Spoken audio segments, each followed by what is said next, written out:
Welcome, I'm from the Samsung Galaxy A01 Core, and today I will show you how to boot the device into recovery mode. Now to get started, you want to hold power key and select power off. And once the device turns off, hold power key and volume up together. So let's start right now, power and volume up.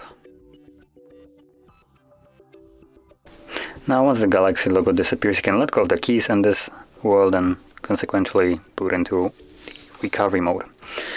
So in here you will need to use volume keys to navigate. Volume down goes down and up obviously goes up, and then power key will be used to confirm whatever you have selected.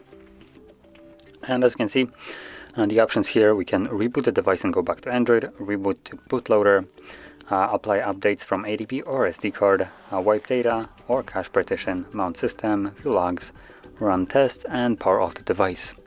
And like I mentioned, whatever you select, you confirm with power key. Now because I want to leave this mode, I'm gonna select obviously reboot system now.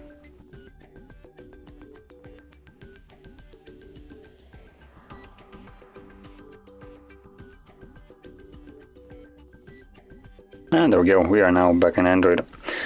So if you found this very helpful, don't forget to hit like, subscribe, and thanks for watching.